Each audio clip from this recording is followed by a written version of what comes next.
మీ తాళం చెవులతోనే దర్జాగా మీ ఇంటిని దోచేస్తారు కొంతమంది దొంగలు. అలాంటి దొంగలు కూడా హైదరాబాద్లో తిరుగుతున్నారు.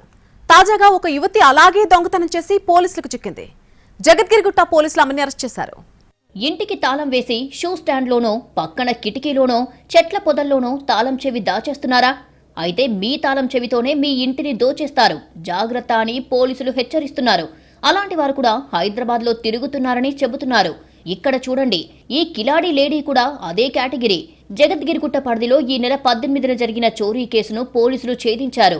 ఆ దొంగతనం చేసింది ఈ యువతే. ఈమె పేరు ఆరోహి అలియాస్ బేబీ. స్వస్థలం ఉత్తరప్రదేశ్, కానీ హైదరాబాద్కు బతుకుదెరువు కోసం వచ్చింది. ఆల్విన్ కాలనీకి చెందిన వి చిరంజీవి ప్రైవేట్ జాబ్ చేస్తుంటాడు. ఈ నెల 18న పిల్లలను స్కూల్లో దిగబట్టేందుకు వెళ్లాడు. ఇంటికి తాళం వేసి తాళం చెవిని చెప్పుల స్టాండ్లో పెట్టి బయటికి వెళ్లిపోయాడు. గంటసేపటికి తిరిగి వచ్చి చూస్తే తాళం తీసి ఉంది. ఇంట్లోకి వెళ్లాడు. బీరువాలో ఉన్న 22.3 తులాల బంగారం, 5 తులాల వెండి మాయమైంది. దీంతో జగద్గిరిగుట్ట పోలీసులకు ఫిర్యాదు చేశాడు. ఈ చోరీ కేసును దర్యాప్తు చేసిన పోలీసులు సీసీ కెమెరాలు జల్లెడ పట్టారు. దీంతో ఆరోహి అనే యువతి దొంగతనం చేసిందని గుర్తించారు.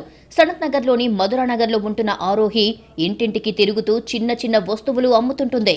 అలా తిరిగే సమయంలో తాళం వేసిన ఇళ్లు రెక్కి నిర్వహిస్తుంది. ఆ తర్వాత వాళ్ళు పెట్టే కీ ద్వారానే చోరీ చేస్తుంది. ఆవిడ ఆరోహి అని చెప్పేసి ఆవిడ ఏజ్డ్ 21 years. హెల్మెట్ కింద కీ దొరికింది ఆవిడకి. ఆ కీ తీసుకొని ఇంట్లోకి ఎంటర్ అయ్యి ఆ ఇంట్లో ఉన్న గోల్డ్ తీసుకొని వెళ్ళడం జరిగింది. 23 తులాల గోల్డ్ అని చెప్పేసి కంప్లైంట్ ఇచ్చినారు. మనం అదుపులోకి తీసుకోవడం జరిగింది. దాంతో పాటుగా ప్రాపర్టీ కూడా ఇంటాక్ట్ గా 22.3 తులాల గోల్డ్ అండ్ ఒక 5 తులాల సిల్వర్ రికవరీ చేయడం జరిగింది. ఈమెకు లగ్జరీ లైఫ్ అంటే ఇష్టం. గోవా, ముంబైతో పాటు దేశంలోని మేజర్ సిటీస్ కి వెళ్లి లైఫ్ ను నచ్చినట్టు ఎంజాయ్ చేయాలని ఆశ.